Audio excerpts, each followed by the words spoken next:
Leur message d'espoir a franchi tous les barrages, par-delà les frontières. Ce message était adressé aux Gazaouis. Nous sommes avec vous. Vous n'êtes pas seuls. Assalamu alaikum. Ce qui se passe à Gaza dépasse les mots. Face à l'horreur, face au silence, face à l'injustice, on a choisi de réagir. Dans cette vidéo, on ne va pas faire de grands discours. On va juste vous exposer les faits, des actions concrètes. Et surtout, un appel à ne pas détourner le regard. Parce que demain, personne ne pourra dire « je ne savais pas », ni « je ne pouvais rien faire ». En octobre 2024, on a lancé un appel aux dons pour Gaza en partenariat avec Human Appeal. À ce moment-là, la situation là-bas était déjà catastrophique. Grâce à votre mobilisation, plus de 70 000 € ont été collectés. Et dès janvier 2025, une première action a pu voir le jour. Environ 5 000 repas chauds ont été distribués à des familles qui n'avaient plus rien. Pas d'eau, pas d'électricité, aucune ressource. Une grande partie des dons a aussi permis d'acheter des colis alimentaires en Jordanie et ont été envoyés vers Gaza via la Cisjordanie. Mais depuis des mois, ces colis sont bloqués à la frontière. Des camions entiers attendent, sous la chaleur. Et pendant ce temps, de l'autre côté, des familles meurent de faim. C'est dur à croire, mais c'est la réalité. La nourriture est là, à quelques mètres. Et pourtant, des enfants, des femmes, des hommes meurent de faim, le ventre vide. Depuis la fin du cessez-le-feu, le 2 mars 2025 jusqu'à aujourd'hui, à savoir le 27 juillet 2025, Gaza est resté complètement bloqué. Avec pour conséquence, plus de nourriture, plus de médicaments. Aujourd'hui, sous la pression internationale, on a quelques camions qui ont pu entrer, mais cela reste très insuffisant car le besoin est estimé à plus de 600 camions par jour. C'est toute la population de Gaza qui meurt de faim. Même ceux qui avaient encore un peu d'argent, ils n'arrivent plus à se nourrir, puisqu'il n'y a plus rien à acheter. Donc même les employés de l'ONU, ils tombent d'épuisement tellement ils ont faim. Alors imaginez le reste de la population. Les gens, ils n'ont plus aucun revenu, plus de maison, plus rien.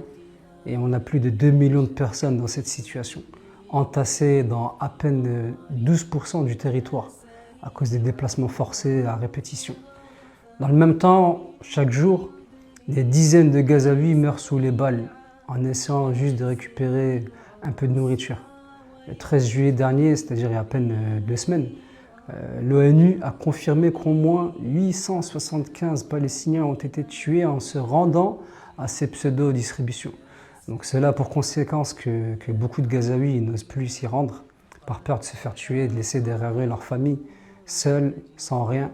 Et donc malheureusement, on a d'un côté des kilomètres de camions d'aide humanitaire, plein de nourriture qui sont parqués aux frontières de Gaza. Et de l'autre côté, on a des gens qui meurent de faim. C'est insoutenable. Je vais essayer d'apporter quelques éléments complémentaires sur la situation actuelle concernant le système de santé. Les hôpitaux sont dans une situation critique. Ils n'ont plus de fourniture médicale. Pour la plupart, ils n'ont plus de carburant qui alimente les générateurs de courant, ce qui rend leur travail presque impossible. Les soignants sont débordés par l'afflux de personnes souffrant de malnutrition. Or, ces mêmes soignants sont eux-mêmes victimes de cette famine. Le directeur de l'hôpital Al-Shifa, qui est le plus grand hôpital de Gaza, disait récemment dans un témoignage sur la famine actuelle que de nombreux soignants avaient aussi dû être hospitalisés pour cause de malnutrition sévère. Si des personnes adultes en relative bonne santé se retrouvent dans cette situation critique, que dire des personnes âgées ou des milliers de nouveau-nés qui sont affamés car leurs mères ne peuvent pas les allaiter à cause de la famine dont elles-mêmes souffrent et de la pénurie de lait en poudre. Les journalistes qui au passage font aussi un travail extraordinaire au même titre que les soignants, malgré tous les dangers, eux-mêmes ne sont pas épargnés par cette famille. Des collaborateurs de l'AFP, l'agence France Presse, déclaraient récemment ne plus avoir la force de faire leur travail, la faim étant devenue juste trop intense. Le président de la Société des journalistes de l'AFP disait aussi récemment que voir des collègues tués dans un conflit était une chose qu'il connaissait. Mais par contre, voir des collègues mourir de faim, c'est quelque chose qu'il ne connaissait pas. En résumé, personne à Gaza n'est épargné par toutes ces souffrances. Mais la souffrance psychologique est peut-être la pire. Comme le décrivait Hassan juste avant, le fait de se dire qu'il meurt littéralement de faim alors qu'il y a des files de camions pleins de nourriture juste à l'extérieur de la bande de Gaza. D'ailleurs, un exemple encore plus marquant, il y a quelques jours seulement, à quelques centaines de mètres de la bande de Gaza, au niveau du point d'entrée de Kerem Shalom, L'équivalent de 1000 camions de nourriture ont été détruits par l'armée israélienne parce que les denrées étaient avariées, après avoir passé des mois sous le soleil en attendant d'être distribuées. Et ils annoncent aussi que d'autres cargaisons de nourriture devraient subir prochainement le même sort si elles ne sont pas rapidement distribuées.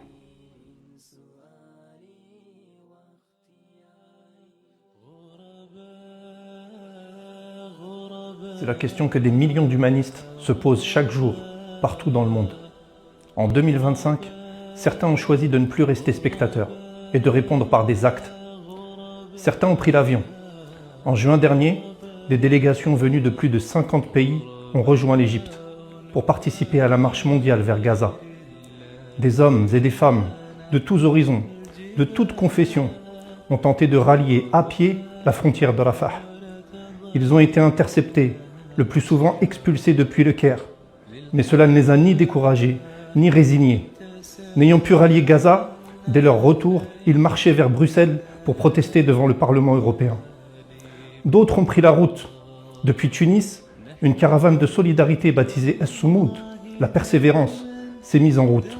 Des cars, des autobus, des véhicules provenant de tout le Maghreb ont constitué un gigantesque convoi. Ils ont traversé la Libye jusqu'à être stoppés par des milices armées. Mais leur message d'espoir a franchi tous les barrages, par-delà les frontières. Ce message était adressé aux Gazaouis. Nous sommes avec vous. Vous n'êtes pas seuls. Quant aux plus vaillants, ils ont pris la mer. Toujours en juin, le voilier Madeleine a quitté la Sicile, avec à son bord des élus, des médecins, des humanitaires. Ils ont été interceptés injustement dans les eaux internationales. Puis c'est Hamdallah, le 37e bâton de la Freedom Flotilla qui a pris le large. Ses membres ont été kidnappés hier, le 26 juillet, toujours au mépris du droit. Mais ce mouvement de solidarité internationale n'est pas prêt de s'arrêter. À l'heure où je vous parle, des hommes et des femmes, partout dans le monde, sont à pied d'œuvre pour acheter, équiper et s'embarquer à bord de dizaines d'autres bateaux. Et ces actions sont loin d'être isolées.